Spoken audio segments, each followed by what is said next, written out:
Done? Ready? Okay. The audio thing says it's green. Test.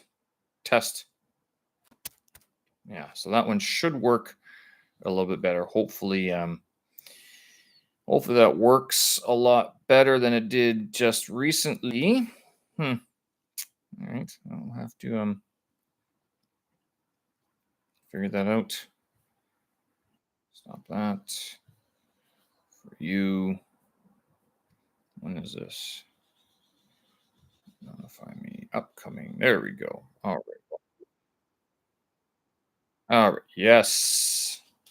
It's working. Audio through now. Hopefully, Danny, you see that and you're able to rejoin later on. Righto.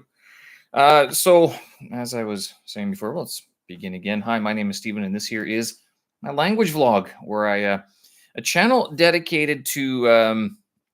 Oh, good, awesome. Can I give you a thumbs up? How do I do that? I can't do that. Where's my stickers? Where are my stickers? Oh well. This channel is dedicated to. It was originally started to keep me honest in my own language studies. I currently live in Beijing, China, and I've been studying Mandarin Chinese for the better part of 10 years. Like the actually, this month was my 10th anniversary of living in Beijing, and so this channel was an effort to be sort of to demonstrate not just to you, but more for me to track my progress of Mandarin Chinese over time. Now, as it turned out, Mandarin Chinese is quite difficult, and so along the way, I also started studying Russian, which is not entirely a big jump for me because I studied Ukrainian when I was growing up as a kid. This channel is dedicated. You'll see quite a few videos about studying or learning Mandarin Chinese, learning Russian as well, and then other languages that I've picked up along the way. The other thing is that I do answer or show bits and pieces of what it's like to live here in China. The sad thing is that my life in China has changed a little bit, actually substantially, from when I first got here. When I first got here, I worked at a university. Now I don't. I work for a private company. But with that private company, I used to work and travel quite a bit, and now I don't. Since the pandemic basically killed that off, I work from home. I'm broadcasting from my abode as we speak, and the issue with that is that what you're going to see, trying to show what it's like to live in Beijing and in China, has now become skewed because I don't go anywhere. I stay at home. It's not just. I'm not even sure it's just maybe it's not just the fact that I work and travel. Or I don't work and travel anymore. I work from home. I'm also getting older. I don't feel the need to go out as much anymore and do as many things, see as many things, especially being here in China for 10 years. It's I've done a bit, which is too bad. I do have lots of pictures and videos from around the country that I've never published before, with because I've always sort of wanted to sit down and sort of organize them and give put them in context and give a little bit of a spiel about them. The issue that I found, however, is that when you live a life of constantly moving, such as work traveling or backpacking or what have you, it you there's very little time to actually sit down and organize your pictures, let alone your thoughts, to organize your videos, and to collate them or to collect them and put them in a place that you can look back at and write something about. Instagram almost fixed this, except China doesn't let you access it without some effort. Flickr, back in the day, do you remember Flickr? That I used that for a little while, but that didn't. Again, I don't think I can blame the tools. It's me that I kept moving, I kept going, but I made sure to take lots of pictures and videos over time, and it just I guess I've never really sat down to look at a lot of them. I do sometimes. Right now, I actually am transferring. I'm looking over here because I've got my iPad moving a bunch of files that I took in.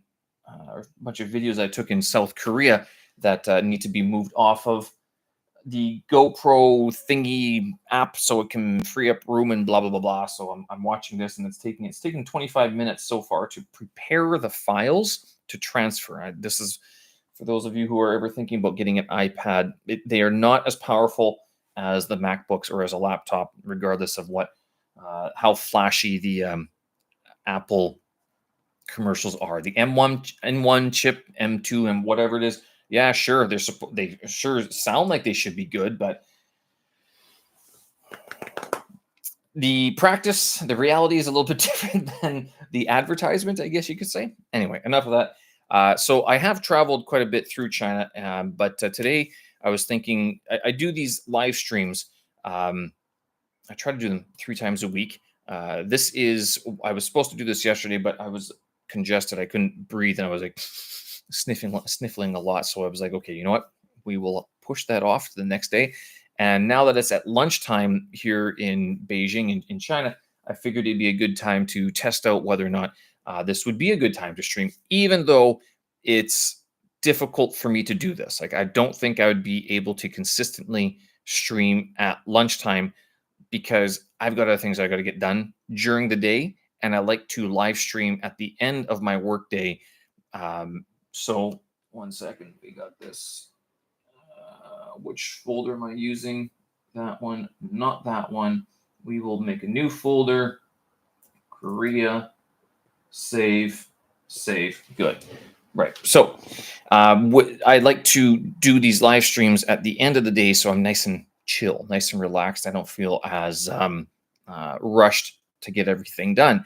Not only that, on Mondays I do Chinese, so I study Chinese live. And I hate to say it again, this is not just for you. This is for me, because with the development of this YouTube channel, I have found that as I spend more time editing videos, working with my video editor, coming up with ideas, and making these videos, sort of editing them on my iPad or whatever, it does take away study time. I can't blame the channel though, because would I be spending that time studying anyway, or would I be doing something else? This way, doing the live stream enables me to do both at the same time: produce content for the channel, show you how I study Chinese, and then also gets me contact time with the language itself. Tuesdays I do Russian, and then Wednesdays, Thursdays. This is these English broadcast where I sort of talk about some of the things either about teaching English as a job or living overseas as an expat, or also how you can better your own English, like looking at the some of the aspects of the language as well. Last week, was it last week? We looked at the grammar tables, Englishpage.com. That was one of the websites that I use quite a bit. There have been a few other live streams talking about. I have other videos, long form videos that I'll delete those afterwards. I will shut that off. That way it's not distracting me anymore. There we go. I am working on a few long form videos that we're going to publish about the ESL certificates. So talking about like the TEFLs, the TOEFLs, the CELTAs, the Deltas, and things like that, and whether or not you even need them. Short answer: you probably do. If you're looking to teach English overseas, you need some sort of certification that shows that you're not just some drunken backpacker looking for looking for your next bar tab pickup sort of thing. So making sure that you have the proper certifications, and then also where should you go as well. Today I was kind of thinking, and hopefully this doesn't I'm not sure if this is going to work. This might completely mess up. I kind of wanted to take a look at the map of the world, because I thought it'd be kind of neat to take a look at where you could go teach English, some of the places to consider, some of the countries, some of the things to consider when you are looking to embark on your new career as an ESL industry professional. Entire screen, this one. Hopefully it doesn't dox me as fast as it does the other times. Share. Okay. Bada bing, bada boom. There is my uh, map of the world. So I am currently situated in China, way over here. I'm in Beijing. Hello, over here is where we are today. That this wonderful city and country right now. They say that China looks like a turkey. Do you agree? That's Turkey, and so I'll save the other comments for other live streams. South, North, and South Korea, we've got a rabbit. So then, what is Japan? Is Japan what do they call Japan? I don't know. This is something where they don't really. Is it part of the promotional materials where they talk about what their countries look like as an animal? Maybe it's just China does look like a turkey kind of, and then Korea. This does look like a rabbit. I have lived in South Korea. I also visited South Korea earlier this year, and so let's see. Let's count. I've lived in South Korea. I lived in China. I lived in Ukraine. I also worked and traveled throughout Australia. Have I gone anywhere else? Not for working. No, I've never worked in the United States. Although I do admire the United States because when you cross over that border from like from Canada to the United States, there is a certain audaciousness, boldness to the American lifestyle, unapologeticness, I guess you could say.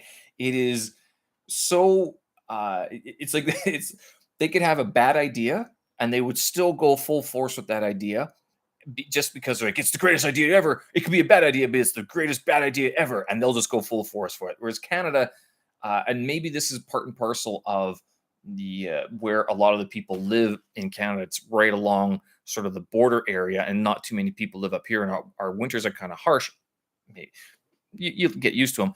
And I imagine like the northern parts of the United States are similar as well. And again, I've never lived in the States. I know a few people from the States, but whether or not there's a difference in the mentality of the people who think it might be the worst idea in the world, but it's the greatest worst idea in the world, and we're going to do it 110%. Does that attitude change from the depths of the winterish despair that can be the northern parts of the United States? Same with Canada. And does that change from other temperate places, like even Seattle during the winter is kind of nice? California, I've never actually traveled through California. Like New York winter, they make it look really cozy and nice in the movies, but New York winter compared to like a Toronto winter, actually Toronto winter is actually gentle compared to like the prairies of Canada, which is where I grew up. So, oops, sorry, loudness. I did do my CELTA in Montreal, Quebec, and I was there for about 5 weeks in Montreal. Fantastic city. If there's ever a city that you can, if you have a choice to go to Canada and live or visit, and I would go to Montreal. Go to Montreal before you go anywhere else.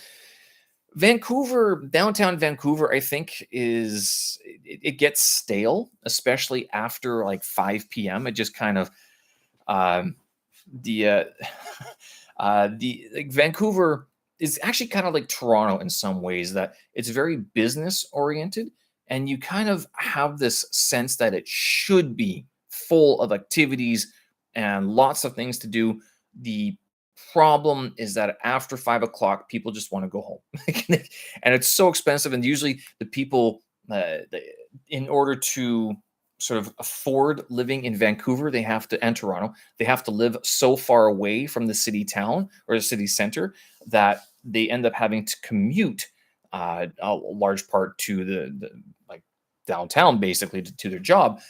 So they don't have time to hang around. Or maybe again, I've never lived in Vancouver. I've never lived in Toronto.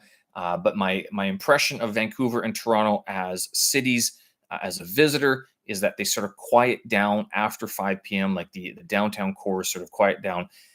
There are, of course, things to do. Vancouver, lots of professional sports teams there. Same with Toronto, and also with Vancouver and Toronto, the proximity to the United States gives that sort of a little bit more of an internationalness that that other cities in Canada don't have. I'm looking like even Edmonton up here, up northern Alberta, Calgary down here, Saskatchewan. Yeah, if you want to enjoy a good Canadian proper winter, don't go to Saskatchewan. You can go to Saskatchewan. I have family there. Same with Manitoba. Also, very, very questionable. If you go to Winnipeg, you're like, why did we come to Winnipeg in the winter? They do actually have a couple of things. They have a couple of festivals that go on in Winnipeg during the winter months. Festival de Voyageur is in February, and then what else? Well, the Forks is quite nice to visit during the winter. The Forks in Winnipeg, they have like there are two major rivers that go through Winnipeg that the natives, like the indigenous people, have been using for thousands of years, and they coalesce or they connect at a place called the Forks, and that's sort of your. They've tried to develop it as a cultural hub. I'm not sure how successful it's been.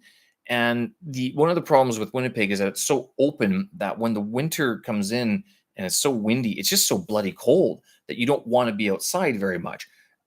But there are still things to do. Like the city is still popping at that time. But you can skate along the Red River or the Assiniboine River around the Forks, which is similar to what they do along the Rideau Canal in Ottawa. So Ottawa likes to promote itself as being like this ultimate sort of Canadian destination. I guess it is the capital of the country. But when you see that, when you hear and see where Ottawa is situated compared to the rest of the country, you Alberta kind of doesn't really like what when Ottawa starts saying we're going to tax things like, I don't know, energy. Because Alberta's going, what the hell are you guys doing like that for? I mean, you guys are thousands of kilometers away. Why are you taking our profits for, like, what do you do for your living? Skate on ponds during the winter? And they don't have, I'm not sure if they have a frozen river that you can skate on in Alberta, like a famous one at all. But Ottawa does it. Ottawa is also kind of nice in the winter. It does have that snow effect and has the French and English dichotomy life. And then, of course, since it's a government and an international city, there's a lot of people milling about as well. Danny, I see that you say California is mellow. We will deal with it tomorrow. That's our motto. For California, San Francisco, and then even Vancouver. I was actually just given this, sent this video on Xiaohongshu that the massive drug problem that has overtaken North America.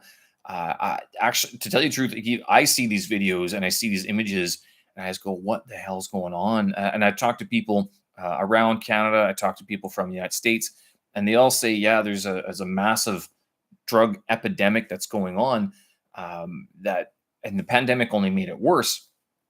What's the cause? Don't know. I mean, you could point your fingers at any number of people, but when Chinese people see these videos, it's the zombie videos. So it's the people who are like basically doubled over and completely out of it. They see these videos and it doesn't look good. It does not reflect very well on pockets of Canada and the United States. Now, since I'm from Canada, I also sort of get the idea that Canada is going through a generational cycle wherein the what's happening is that what 30 years basically. So the last time I remember hearing sort of a lot of rough stuff going on was in the early 90s. And that what that means is that we've sort of done a generational cycle where I wouldn't be able to describe or explain exact demographics, but it's sort of come full circle again. So we are at the bottom or some sort of cycle event happening in Canada, possibly the United States as well. That means that we are maybe at a bottom, and next couple of years will be a bottom. So we still have to live through a bit more, and then we'll sort of see a reascent of things getting better, I guess you could say. There is one author I actually like for this, geopolitical futures. The guy is George Friedman, and he writes. He used to write for Stratfor before they got hacked. Yeah, so he founded Stratfor, an intelligence like a think tank, basically, but not non-affiliated. They're not. They don't take government money. It's a private company. Same with geopolitical futures, and they talk a lot about history. Um, Geographics, demographics, they sort of take all of that as an integrated approach to analyze how geopolitical forces are coalescing, separating, and sort of really dictate how the world is going to, how it kind of moves. And one of the things they say right now is that there's a two generational cycle that's happening. There's an 80-year industrial cycle, and then a 50-year socioeconomic cycle that's sort of coalescing right around this next sort of U.S. Presidential election this year. But like over the next 4 years, you're going to see that resolve itself, basically. So, North America, let's put it this way. And the reason I go into all of this is because the images and the pictures that you're seeing coming out of Canada and the United States right now, out of Europe. I talked to a guy in France. He just lives across the street and across the road there. And he's like, yeah, it's overrun by illegal immigrants. It's not as safe as it used to be.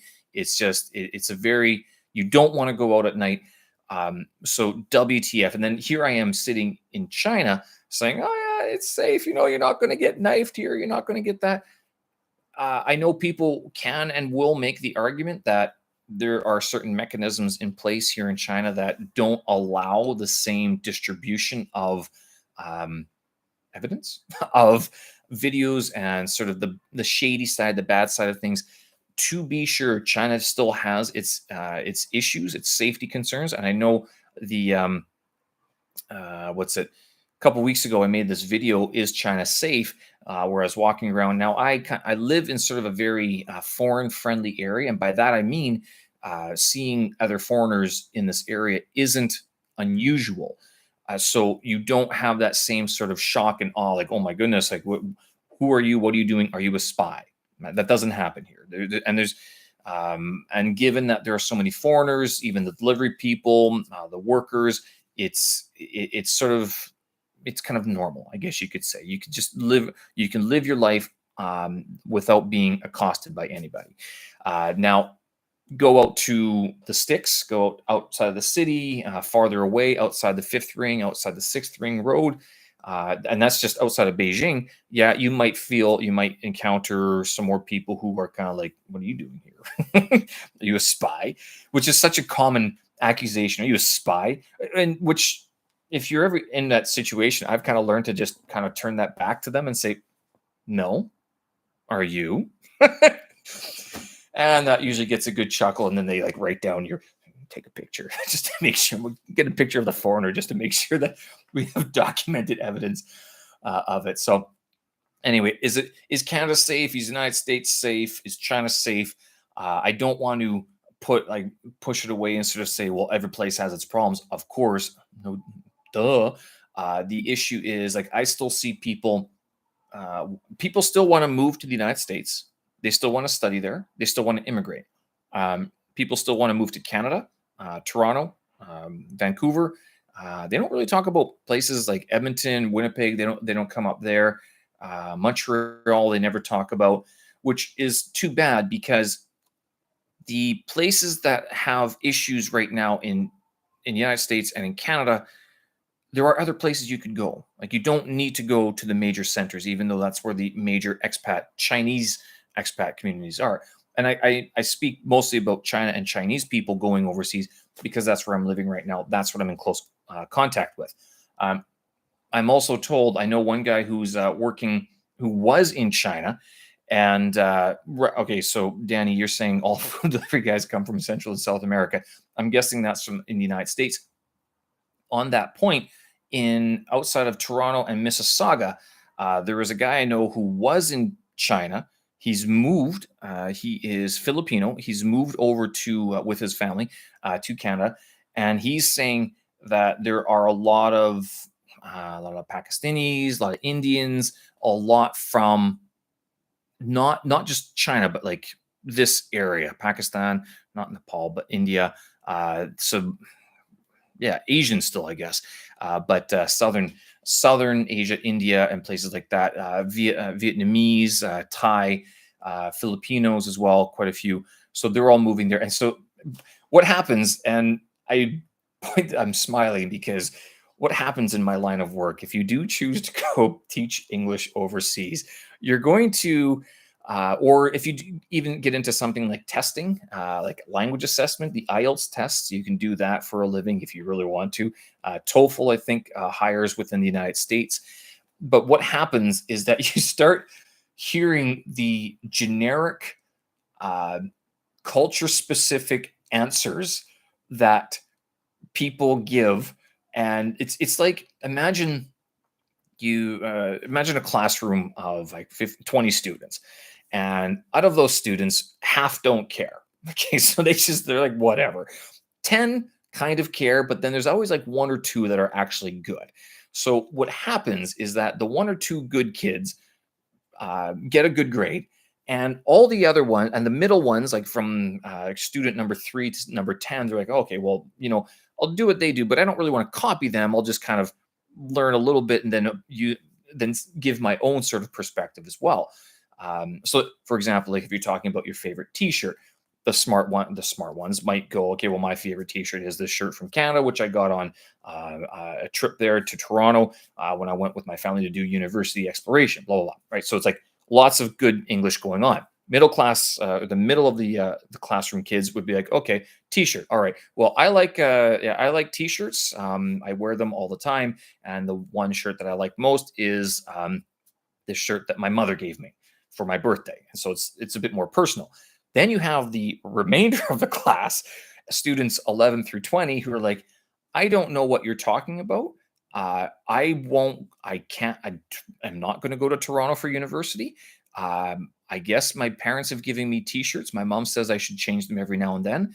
But I have no idea how to express any of this. So my favorite t-shirt has a picture of Kobe Bryant. Kobe Bryant plays for he doesn't play anymore, God rest his soul. But they would take that sort of the good answer that the top kid did, and they would take it with a standard response, and you'd have like students 11 through 20 basically memorizing the same structure that the good kid did, but really in a way that you're going, that doesn't really answer the question. Like, I know you're talking about a T-shirt with a picture of Kobe Bryant on it, or LeBron James, or whoever, Stephen Curry, but it's not. It doesn't really answer. It doesn't really address the T-shirtness of the question, and so you hear that. And so what happens in China? You get answers like that. You hear a lot about Spring Festival, dumplings, 5,000 years of history. I'm told that in Canada you hear a lot about one of the golden temples, and then also they just shrug quite a bit. The answers in Saudi Arabia, in Dubai, Oman, those would be a lot different. Europe would be a lot different as well, I imagine.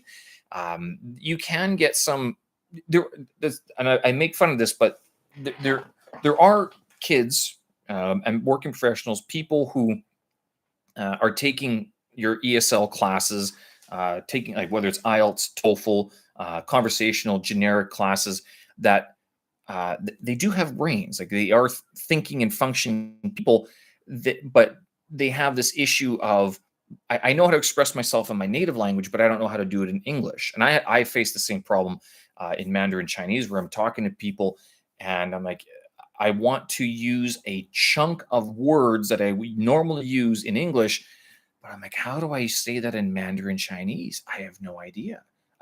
Because if I translated it exactly, it just doesn't make sense. So you get that a lot where, and I've found that in Ukraine as well, where they were very bright students, they were very bright learners, but they just had what you would call systematic errors, and systematic errors are problems in your speech production or your writing production that happen all the time. Those ones can be difficult to remove from your speech production, from your language production skills, because they can become something called fossilized.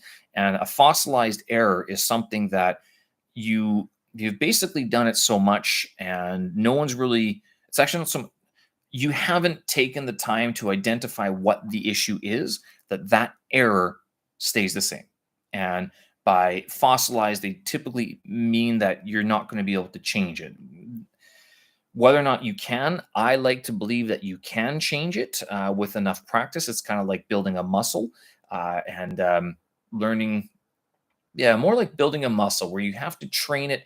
You might not be able to move your body that way today, but given time and given the right sort of care and sort of repetitions and gradual buildup of weight, then you should be able to build up that muscle. And same with language. Now, the problem with language compared to muscle building is that you when you go to the gym, you might be nervous to go to the gym because will people see you? People will be looking. They'll see if you screw up. If you drop those weights, it makes a big noise. And it can be a little bit, and of course, nowadays we have security cameras all over the place that are leaked to the public. And so you get to laugh along with those, as bad as that can be.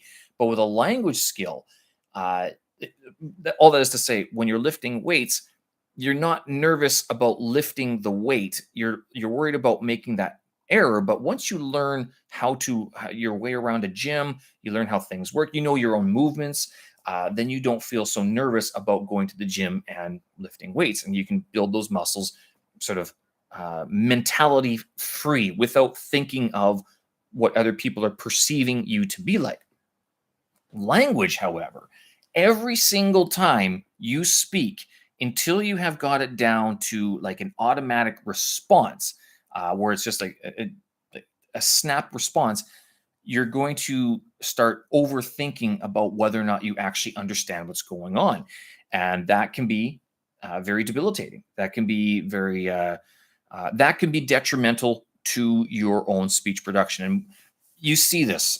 You'll see a common example of this would be a student who can read. They can read very well.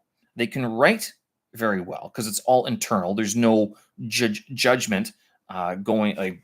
There's no outside judgment about what's happening. There's no one going, sorry, what do you mean? And like trying to prompt them, even though that prompt is meant to be uh, nice. Like it's supposed to be supportive and encouraging. It's still very nerve wracking for that speaker. But reading and writing, those are very internal processes that you don't need to. No one can judge you on your work until it's done, sort of thing.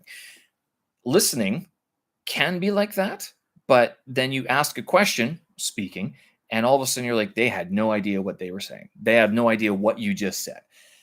So you get these bright students who can read, write, may or may not be able to listen, but then speaking, they just can't do it because they get nervous. They understand everything. They could probably identify the words. If you wrote it down, they'd probably know as well. But then when it comes down to actually the speaking productive skill, the nerves get the best of them, and they just aren't able to produce the language as much. All right, taking a look at the fourth turning cycles and demographics. Yeah, by Neil Howe. Wasn't there a Russian guy? This is a Russian theory as well. We're going back to the comment here from Danny B here.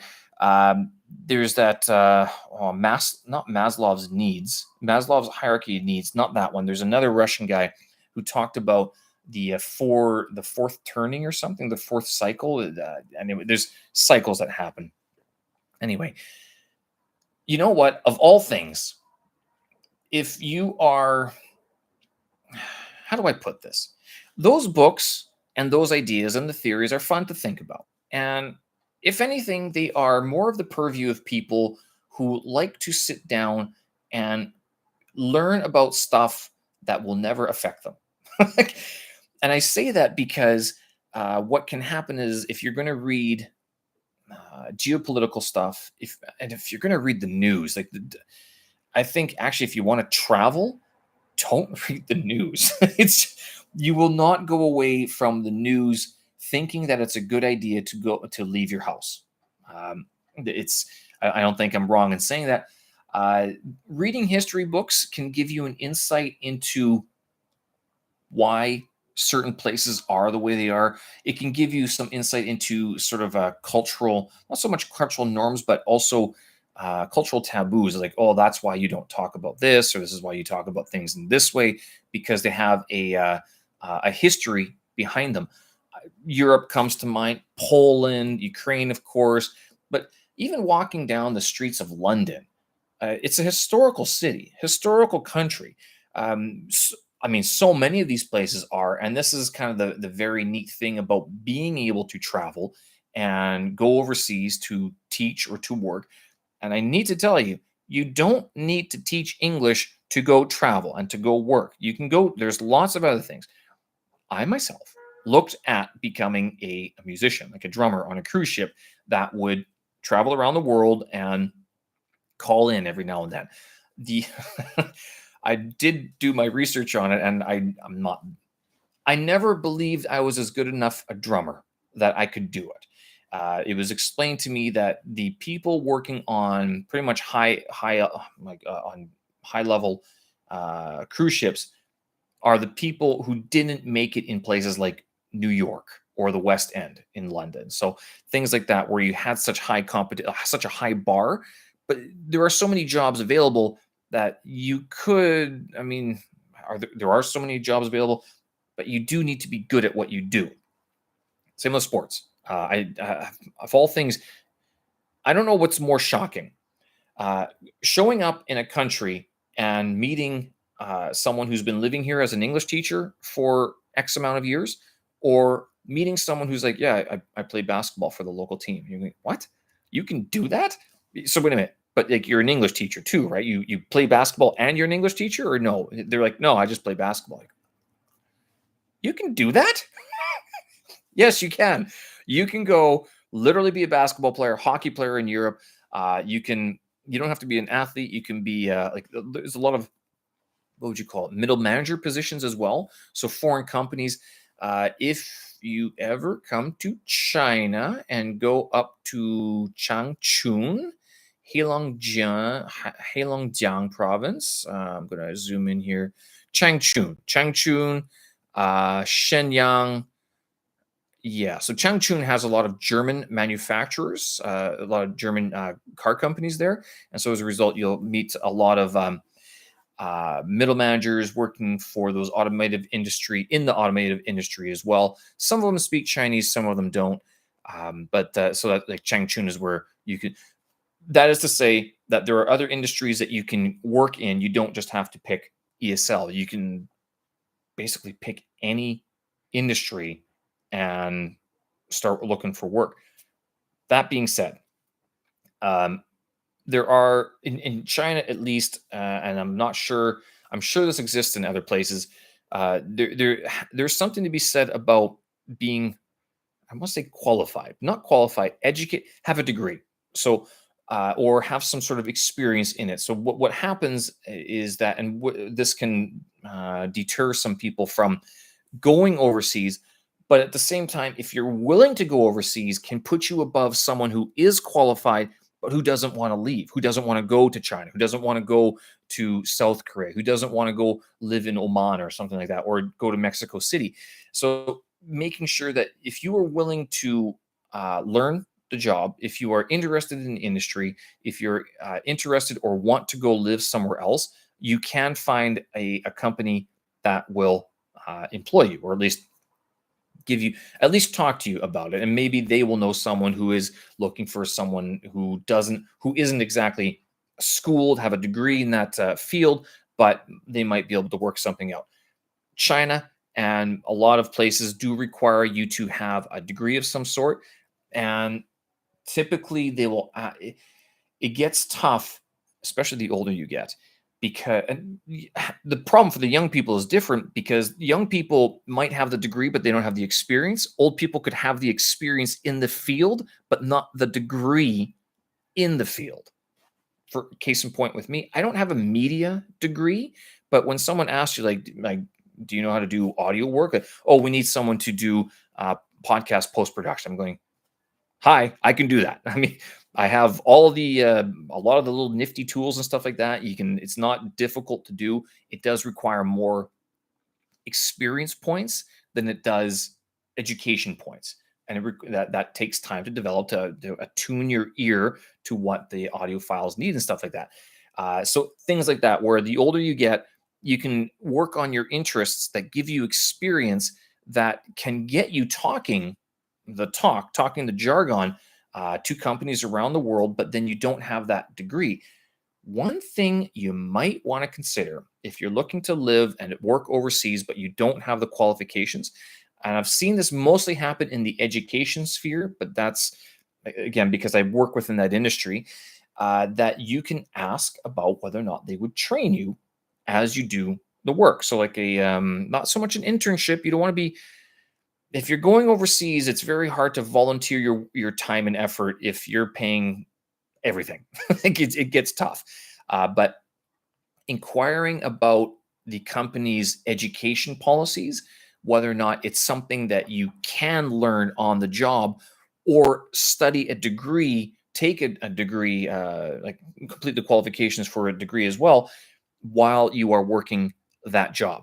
Something to think about. And that's not something I really heard very much when I was looking to get traveling and working overseas 15 years ago already. So that was back in 2008, 2009, when I was sort of making those decisions about cruise ships, teaching English, woofing, working on farms around the world. There's one industry, there's actually two industries that you can make stupid amounts of money. One of them, what I would say working in the energy sector is that if you work in the energy sector, you're going to work with, and this goes for a lot of the what I would call tradecraft. Before I remind, if I forget this, talking about the two sectors that are you can make a lot of money in, but the one thing to keep in mind is that when you work in certain pockets of industry, so ESL puts you in contact with a certain type of people. Working on cruise ships will put you in with another certain group of people. Working with tourism people will also give you a certain friend dynamic or social circle group that you're going to go into. And it's important to realize that it's great to say or great to tell someone, yeah, well, you can go work on the oil rigs. You can go work on the farm. You can go woofing around the world. You can, woofing is WWOOF.org, Worldwide Organization of Organic Farms, I think is what it's called. And the idea being that you can go work for free, live on a farm around the world and do sustainable farming practices, learn about farming, in a situation where they will often give you food and board. So room and board will be provided, but you just have to show up and do some work, like I don't know, pluck some chickens or plant some grass or something. I don't know. I never did. I did work on, I guess you would call like big farms in Australia and in Canada, so I had that experience. You can make money in agriculture. The issue with agriculture is that it's one of these kind of protected industries that not only do you you're if you've been on a farm and you go through the border, you're supposed to check that box, and it's a certain threshold of time. It's like 24 48 hours or 72 hours, I think. And the United States does this. Any within the country, you won't have that same issue. But if you fly from like even China to South Korea, I'm looking at this map here. If you fly from Beijing to South Korea to Seoul, no fruit, no nuts. Were you on the farm in the last 24, 48 hours? They'll ask you that question. You're supposed to answer, well, truthfully. Now, you're kind of looking Beijing to South Korea. Like, it's the same biosphere in it. I don't know. Different from like, moving from Chongqing or I don't know, Wuhan to Los Angeles, a little bit different. So the agricultural sphere has a little bit more of protective measures around it, I guess you could say. but don't let that bother you. The people I have seen, and so I'm guessing that we have a few North Americans watching. The typical, what would you say? The typical flight path of the backpacker, of the farmers, of the organic workers, and stuff like that. They were typically Vancouver or British Columbia up here, parts of the United States as well, and down to Australia. That's what I saw quite a bit of. Australians over to Canada and Canadians over to Australia. Also down to New Zealand as well. So working on farms, making money. This can be something to do if you are under 30 years old. Under 35 in some countries, under 30 for most countries, and under 25 for some countries are the working travel visas, where you can go teach English, where you can go work on farms and just do whatever it is that regular, like normal citizens and residents do of that country. The With the working travel visas in Australia, New Zealand, Canada, France, United States, I think has one. China does not have one. I think South Korea has one. So this is one thing that you could look into. Wikipedia, go to Wikipedia, working travel visas, working holiday visas around the world, and find out the qualifications or the sort of upper limits of what you need to go travel the world to make money and work at the same time legally in your country of choice. Now, I mentioned two sectors that you could go make stupid amounts of money in: oil and agriculture. So it's oil and gas and agriculture. These are the two that are going to be, you could go down to Australia and work on big industrial farms and make lots of money. You can do the same thing in Canada. You could also do that in Australia, and you can literally follow the harvest. Just go. And I'm not talking picking grapes. I'm talking like you're driving tractors, you're welding things together, you're on the farm, like proper isolated out there, but you are driving big, expensive machinery that needs to be maintained. You need to be careful when you're moving stuff. My uncle gave me three rules when I first showed up on his farm. Number one, don't make work for the boss. Number two, uh, don't run unless there's fire. And number three, when in doubt, stop and think. Rule number four was when in doubt, refer to rule number one, don't make work for the boss. I would later add to it, don't make work for the boss's wife, because if the boss's wife is pissed off, the boss won't be happy with you either. So there you go. Three rules for working anywhere in the world. You heard it here. So you can go work, follow the harvest. This also happens in Canada. The United States, I think, has a bit of it as well, but you'd have to be going along the western coast. And then where's the eastern pocket of this? So up in northeast part of the United States, they have a very similar agricultural sort of um, offering as parts of Quebec and Ontario, the fruit harvests. So the fruit and like a maple syrup harvest. Do you harvest maple syrup? I have no idea, but you could do that. Follow the harvest there. You could go throughout the states, like the United States. Broad acre harvest is months long. Canada, I think it's like 2 months. August, September, possibly October. If your crops aren't off by November, you're pretty much harvesting snow. Yay. Can't we have lots of that. But the United States, their harvest goes, which is why Thanksgiving is so much later in the United States. But their harvest goes until the end of November. I'm thinking parts of Texas still are harvesting at the end of November, in maybe not December, but it starts even like August. So it goes for months. It's kind of crazy to think how much it is. Australia Australia also has I guess it has an extended window of harvest, but their farms are just so bloody huge. We're talking like hundreds and thousands of acres where you're just of hectares. What's a hectare to an acre? I can't remember, but it is a lot. Let's look that up. Hectare to acre. 1 hectare to acres. There we go. We'll do that. So 1 hectare 1 hectare equals 2.5 acres. So we're talking like these things are thousands of hectares big, and you basically don't get on the tractor and you just sit there. You have GPS that does a lot of the work for you. You still have to be awake, and remember to don't fall asleep at the half mile.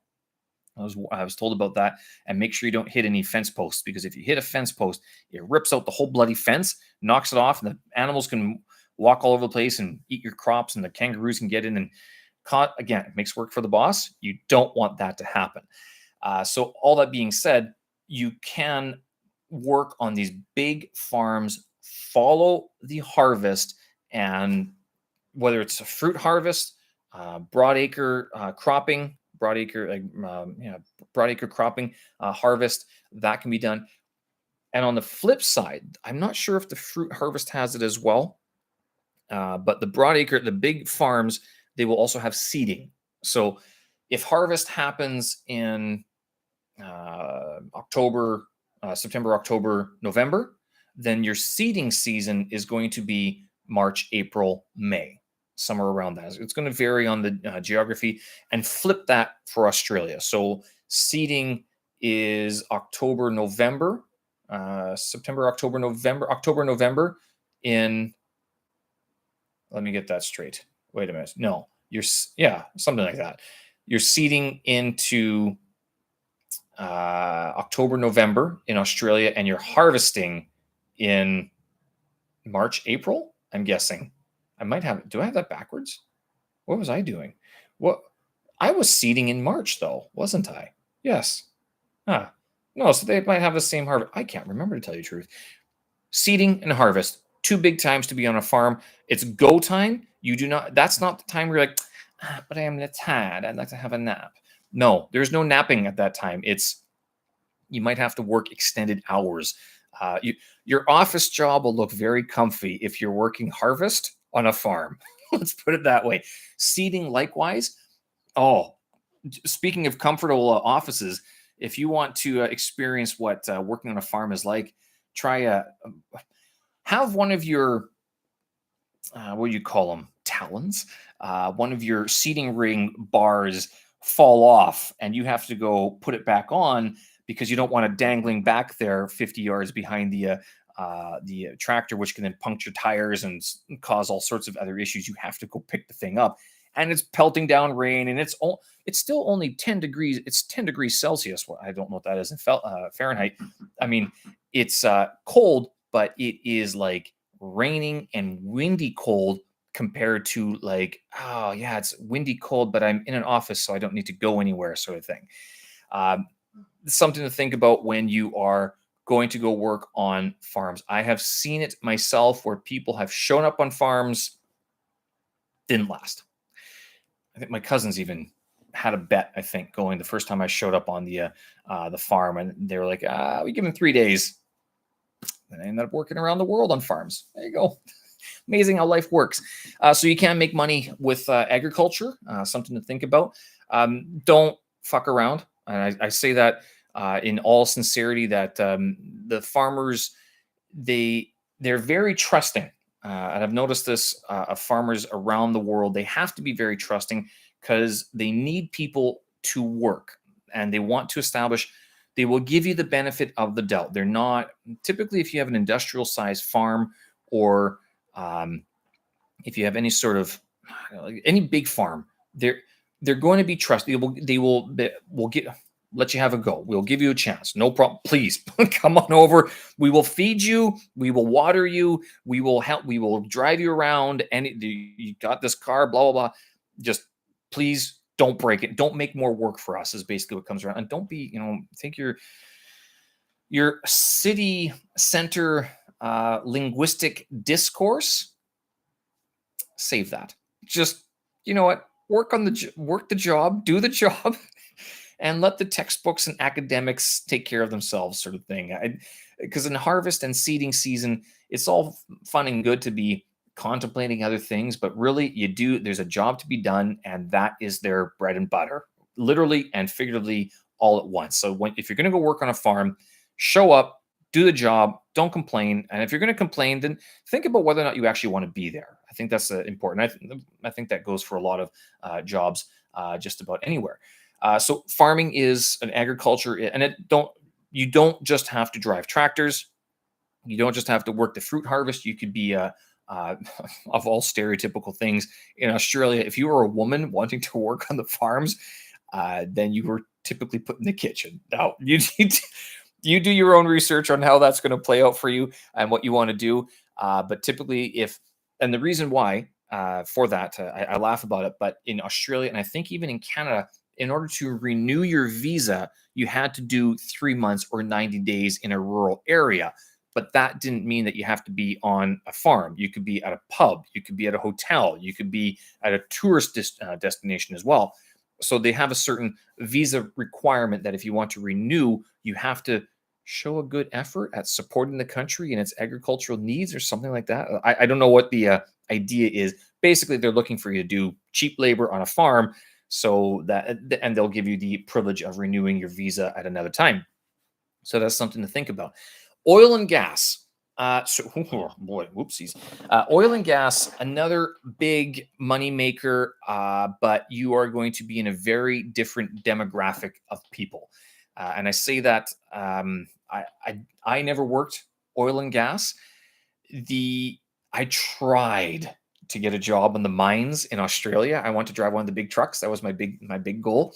The problem with it is that the I didn't have any experience in the mining industry. I had experience farming, but nothing with working on a mine, like a an open pit mine or a closed pit mine, and certainly nowhere in the ocean. I've never done that before.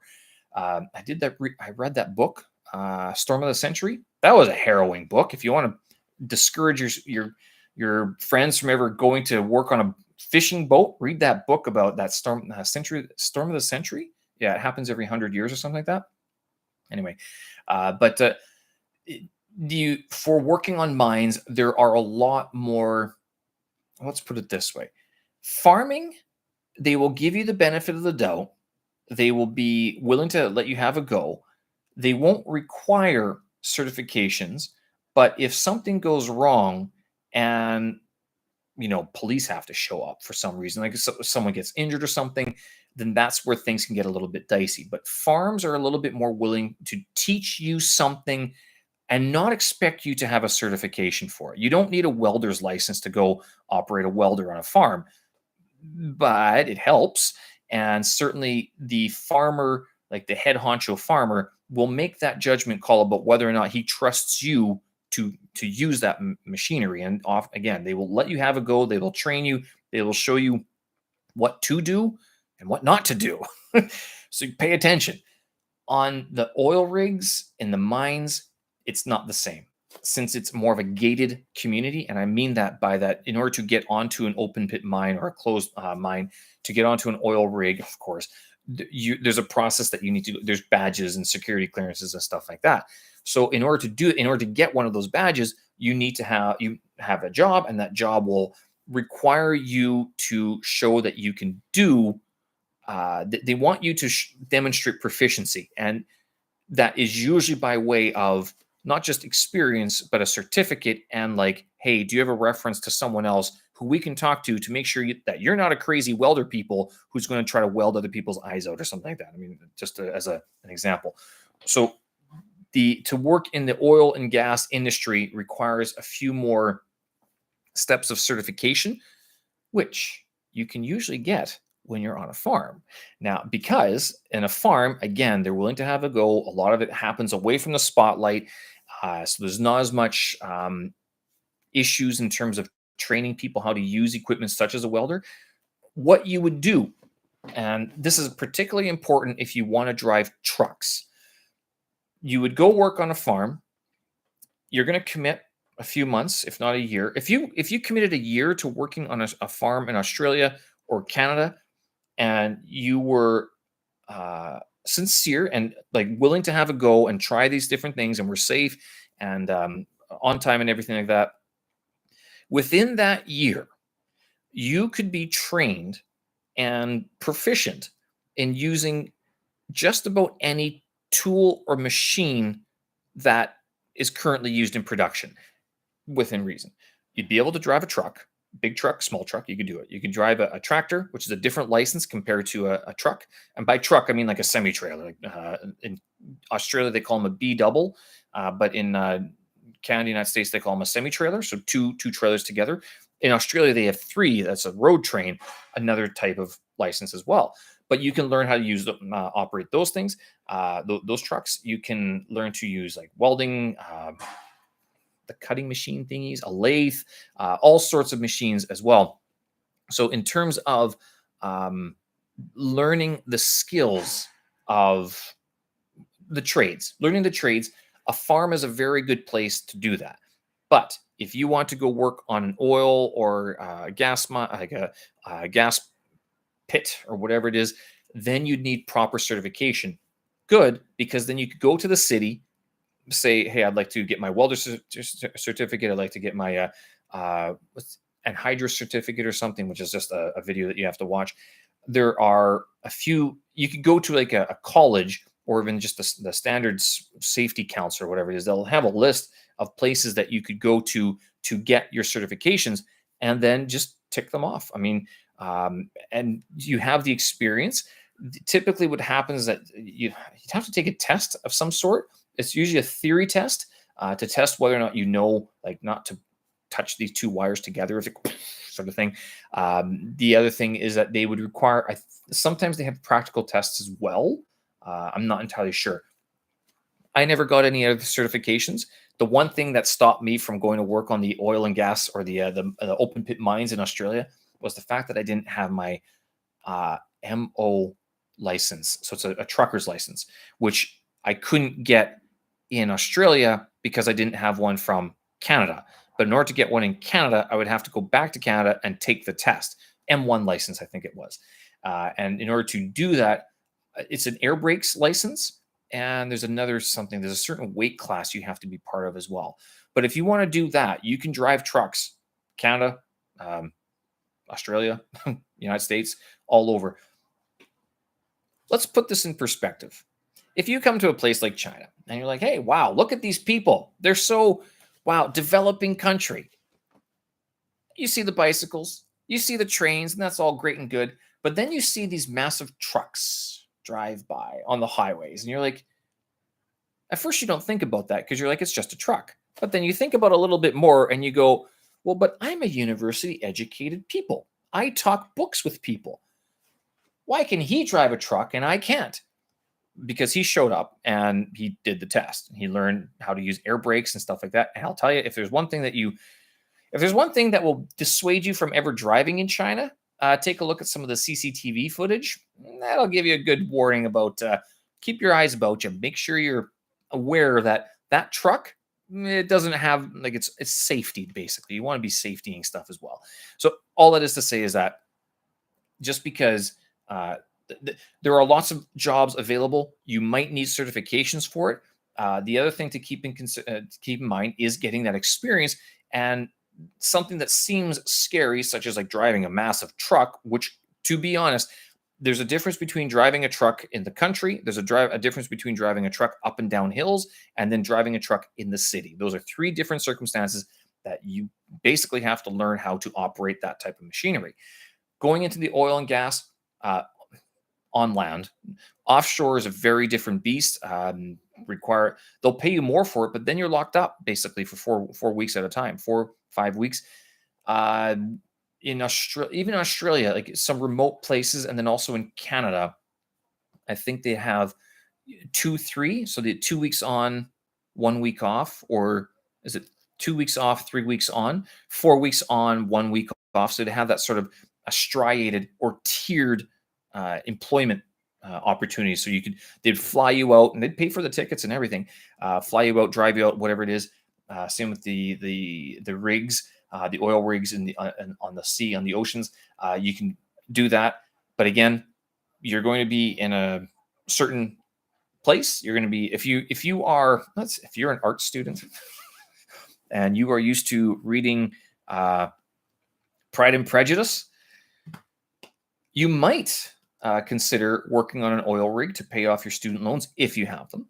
But you might also consider that that corporate job or that teaching job doesn't seem so far fetched. Now, full respect, and I think if there's something to be said um, about the guys and girls who go work in these different areas, and if they are well read or if they even have like university degrees, and understand that when you if you go work in an oil rig or you go work on a farm and you show up and you say, yeah, I have a master's degree in English literature, they would look at you and go, what the why did you do that? And look at you now. How did that work out for you? I guess one of the big things to remember in that situation is that there is a difference between the people who need to do those jobs, who are just going to do those jobs because that's what they do, tradies, as they'd be called. But then, like the academics, there's nothing wrong with being an academic or a tradie. It's what happens is that when there's an academic who's sitting around running his mouth about the past participle in Latin, like, dude, weld the bloody thing, drive the tractor, and don't hit the next fence post, please. So there's a difference in terms of application of your brain power. Don't get distracted, because if you get distracted out in the tractor, things get hit, and you do have to be careful with those things. Whereas if you get distracted in um, academic sort of practice, it's not such a big deal. Fine arts degree, now union custodian. There you go. That's the good one. Well, working for the unions, I think, is good work, good money as well. Uh, I didn't really touch base on how much on touching English, but I thought that was a pretty good discussion on just based on my experience of working around the world as it's been for the last couple for 10, 15 years. Full benefits and weekends off. Something to be said about having a proper job, and by proper job I mean anything that has that sort of that offer. Universities will have that offer as well. Some private schools will not. They might say they do, but it might not be so good. Depends on which country you go to as well. Ukraine, there was nothing. you, your full benefit and weekends off. Well, your full benefits were that you got paid. You'd be happy you got paid. Weekends off meant that you can go teach even more off the books than you already were in the classroom. Other places might police that a little bit more, like Canada might, depending on your visa and the requirements of your own work schedule, I should say. Poland, Ukraine. I've worked in Ukraine. I've never worked anywhere else because in Europe, because Canadians getting visas in these countries was very difficult, especially after 26 years of age. Never worked in any part of Africa. Never even set foot. Oh, no, I did. Well, do you consider Turkey part of Africa? No, you do not. I went to Ephesus. But this is another thing. Would Don't be afraid to look at places like this in parts of Africa. I've always wanted to go to Ghana. I've actually wanted to travel the whole part of West Africa. I think that'd be awesome to go there. Have never been to Egypt, although I've met a lot of people from Egypt. They've come to China to work as well. Currently in China, I will tell you, we have a lot of people who come from Zambia and Nigeria.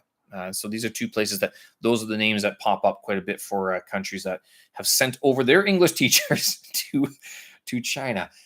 So would love to go there at some point, travel. I know a guy who's working in Ethiopia right now. I knew a guy who was in Kenya because Kenya was cheaper than living in the United States. It was and he worked in China for a while. He left China because he didn't trust China either, and he doesn't trust the United States. He's one of those guys, and he went to go live in Kenya so he could work online in an affordable location. He was also in Georgia. Where's Georgia? He might be. I don't think he's back in Georgia yet. Georgia, Georgia, Georgia. Where'd you go, Georgia? There you are, Georgia. You're right there. So he was in Georgia also because it's very cheap, and he was there when the war just broke out too, I think, or the Russian war against Ukraine. So that also interesting. He does have some interesting stories. So that's also something I think to consider. If nowadays you can work and travel around the world, you can work online. Now there is one thing to be conscious of. Where are you? Bali. Bali, Bali, Bali. You're an island somewhere over here. Where is Bali? Bali. Bali, where'd you go? Am I even looking in the right country? How do you spell Bali? Timor East, Indonesia, East Kalimantan, Surabaya, Bandung, Bali. There you are. Found you. Bali. Okay. So the reason I bring up Bali, if you're going to work online, some countries are friendly to it, some countries are not. Bali is one of those destinations that people will try to work online, whether it's as an English teacher, social media manager seems to be the next big one. There are lots of videos about this online. Some countries have now instituted an e-visa policy. So if you're going to live in the country or stay and have an extended stay in the country, then you need to have a certain type of visa. And typically that is like a digital work visa, meaning that you are not a tourist, that you are staying in the country, you are employed, but you're not working locally, you are working online. I don't know if you have to pay taxes on your income, but I think it might be that the visa, the e-visa, the digital visa is an extra cost until on top of whatever other visa it is. Hey, can we check that out right now? Indonesian uh, work online visa.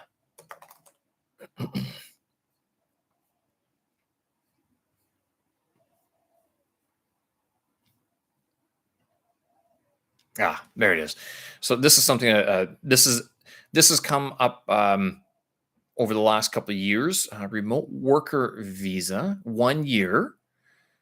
Bali B211A visa, 60 days, twice for a total of 6 months.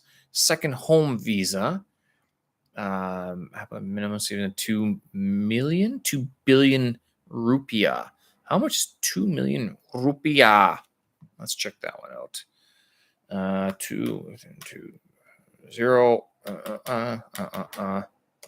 two, can't. What is this? Oh, that's it? That's cheap. 2 billion rupiah is only 177,000 Canadian dollars. I don't have 170,000. I guess I can't do it. How much is that to the US dollars? Where the US dollars go? That is 130,000 US dollars. So second home visa, you can live in Bali long term, but I don't think you might have to also get a work permission to work as well. So something like that. You could, if you don't like or don't want to be where you are right now, you could think of removing yourself to another jurisdiction that is cheaper, lower cost, and friendly towards has a good internet connection so you can do work. Because keep in mind, if you're moving to a place like Bali, Thailand's also another place that you can go to. Chiang Mai comes up quite a bit. But going to work on Turkey also has what's it, a digital nomad visa, a remote worker visa. So you can do it, lower your cost of living, lower your typical expenses. But bear in mind that if you're going to do that, flights back to home, if that's your home, visiting family and friends, that might not happen as much. The other thing is that people, whether or not you're going to be able to, you're still going to have a stigma. You're still going to be a foreigner. They're going to look at you as if typically they're going to look at you as a tourist and as someone who has more money than the locals do anyway. So bear that in mind. You're going to face that sort of issue. The other thing is that in terms of living overseas, it sounds like a great idea, but if you don't know the local language and your internet cuts out, like how are you going to? There are some things to consider. It's not impossible. People are doing it. So if you don't want to go teach English overseas, if you want to go live, if you want to travel, but you don't want to like spend money because you're one of these like corporate, I wouldn't do something without money, sort of without being paid for it type of people. You can find maybe your own job can be done online from anywhere around the world. Some companies won't let that happen. They won't give you that sort of flexibility, that ability to work just anywhere. It has to be within a certain jurisdiction.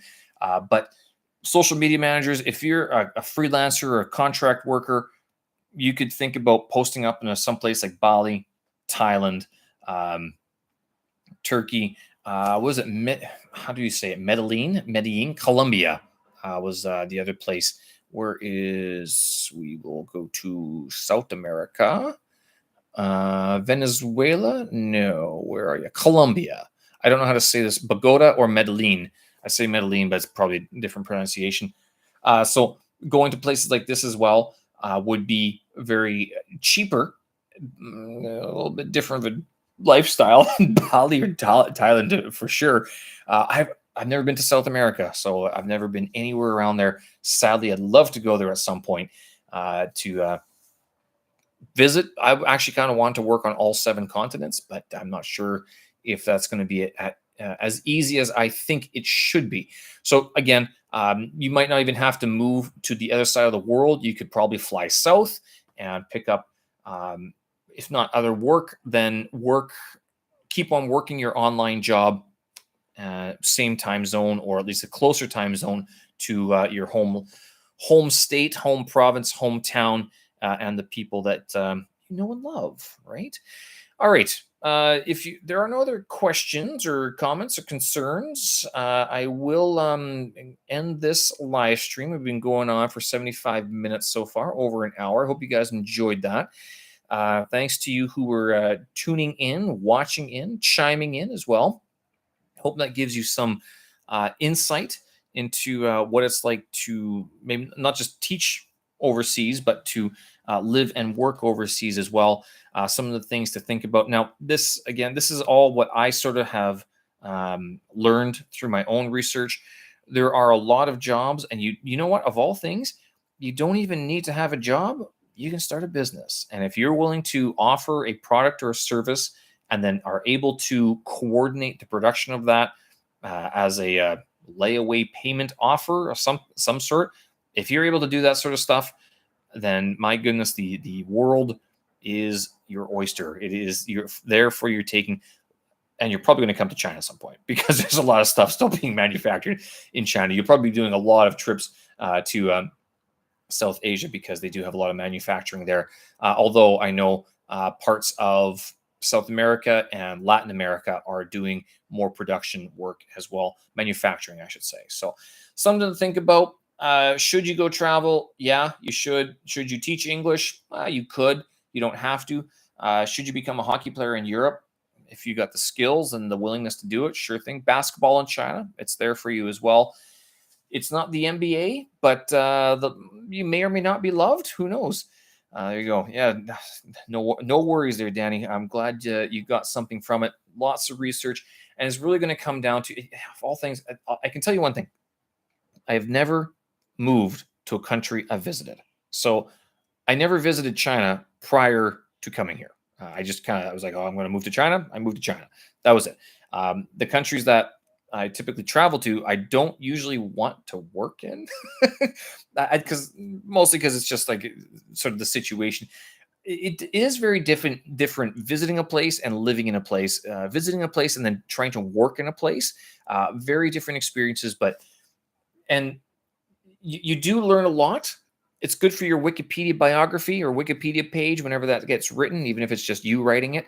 But it certainly is very different, and it will change you in ways that when you go back to your neighborhood pub after, you might have trouble connecting with some people, just because especially if those people haven't moved. Again, no fault to them. I know a lot of people back in my hometown who stayed there for a variety of reasons, or they do travel, but they have a good job where they are. They're making enough money. Their friends, their family is there. You can expand your social circle. Family. I have found that I honestly, I've had some family come and visit me in China. But the vast majority, I have one cousin who comes here for work every now and then. Vast majority, I mean, I haven't even met them halfway, Vancouver, basically. So it's something to consider, that if you are very close with your family, what's that going to do for you? Why would you do it? And whether or not, it's not so much if they're okay with it, it's, are you okay with being removed from your family in that regard? Because you will go through some very different experiences. And not only that, you're going to miss things that happen back home that, well, the Chinese have a saying, a close neighbor is better than a far away relative.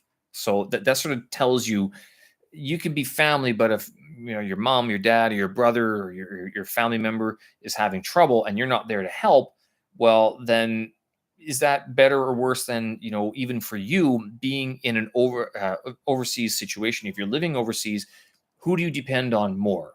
The neighbor? Like if you needed $20, are you going to go ask your neighbor for $20, or are you going to call home and be like, hey, can someone wire me 20, no, or can you PayPal me $20? There's that sort of situation where you have to be aware of some of the, I guess, the downsides, the negative sides, negative effects of being an expat overseas. It's not for everybody. It's not forever. That's the other thing, is that you could live overseas for a year, 2 years. You could teach English. You could work on a cruise ship. You can go work on farms, or you can go sit in Thailand and pretend to be a freelancer and then just not do it anyway, and then go back to your corporate job after 3 years. You can do that as well. That's more like a vacation than anything else. And that's pretty much how people are going to view you anyway. Oh, you're in Thailand? You're on vacation. Must be nice. You must be rich. Yeah, it was very nice. I wished to continue that style of life. So pick an area. I mean, I look at this map, this Google map, and I go, there are so many other places I'd love to go. I'd love to work in a bunch of other places. What prevents me from moving from China? Money. I'm just not rich enough, and it's kind of difficult because at this point in my life, I'm in my 40s already.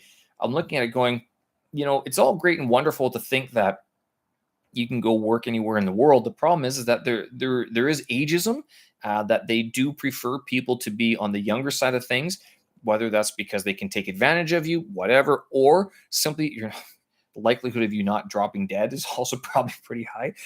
So your health insurance costs will be a lot less than if you're older. It would also come down to whether or not, I mean, as you get older, you learn things, your life experiences, you have biases, you have sort of ideas of how places are or how things should be, particular in pertain as they pertain to work. By that I mean, well, you shouldn't be asking workers to do that. The boss can ask whatever the boss wants, because if it's their job, if they're paying for everything and they're hiring you on the trust that you're going to do this work, then that's, if you don't like it, you can find another job. Now, if you can't find another job, then maybe you have to come to terms with someone else telling you what to do. Again, you don't have to do it. You could freelance. You could go backpack the world for 6 months, for 12 months, or whatever it is, and see how other people deal with that situation, where it's like everyone has a boss, even if they're in their own business. It's because then they have customers and they have negative reviews online and stuff like that, or trolls or bots and stuff like that are slamming their companies, or competitors who are taking advantage of the situation as well. So it's but looking at this map, going, I'd love to go back to Central Asia and travel. I'd love to backpack again. Would love to go to Africa. Man, if there's a continent I would love to travel, it's Africa for sure. I don't know if I'd be able to work there. I'd love to work there. Middle East. I've been talking about working in the Middle East for years. I'd love to work in parts of Tanzania. I've been told is very nice. Kenya, very nice. Ethiopia, dusty, poor, but there's work there as well, and kind of dangerous since it's right beside Somalia. Kenya, there's jobs and work there too, as well. Kenya, it's the new, I wouldn't say it's the new English teaching destination. Ethiopia comes up quite a bit. Tanzania, yes. South Africa, no. I've met a lot of South Africans. They're all like, not a good time to go. Not a good time to go at all. But so that's sort of where I would like to go. That's where I'm kind of looking at as well. So interesting. I don't know. Where do you guys want to go? I hope this was informational. This was literally just me yakking on for an hour in my own work experience. I hope you guys got something from that, but I will cut it off there. Subscribe. I'll have more live streams like this. I do have a newsletter as well that you guys can join and follow along with all the good stuff. I publish it once a week. There's also a new podcast that I am setting up right now. Here, I'll put the newsletter into the chat box so you guys can sign up there. So I send out the newsletter once a week. I'm working on a podcast which hopefully should be published onto Spotify and Apple this weekend. And you can follow along. You can listen to more of my sexy and scintillating voice caressing your eardrums, going, "Wow, that guy! Lots of ideas, lots of ideas." And that's typically what you need to do. Here's a challenge for you. I got this from James Altucher, one of these business guys. If you're lacking any sort of any sort of depressive funk, anxiety, any worries or anything, or wondering or indecisiveness, for the next 10 days, spend a minute, 2 minutes writing down 10 ideas about whatever. It doesn't have to be any one subject. It could be anything. 10 ideas that you have, write them down. You'll find you can get to 6 ideas pretty easily. Idea number 7 gets tough. 8, 9, and 10, that's really like, oh my goodness, I actually got to think. And then to do that 10 days consistently, apply that to working and traveling, apply that to whatever else that you want to sort of accomplish it, living in a different country, making $1 million, starting your own business, teaching English, not teaching, how to not teach English overseas, something along those lines. 10 ideas a day for the next 10 days. Try that out. Let me know how it goes. All right, folks, thanks again. We will do this again. Again, newsletter link in the chat box there. This live stream will remain on the channel for the foreseeable future. And of course, we try to do Chinese on Mondays, Russian on Tuesdays, English on Wednesdays. And if you have any questions, concerns, comments, suggestions, get in touch. Either stevenslanguagechannel@gmail.com. Hit up the newsletter or the YouTube channel. There's a contact info in there as well. Thanks again, folks. We will do this again. Have a good one. Bye-bye.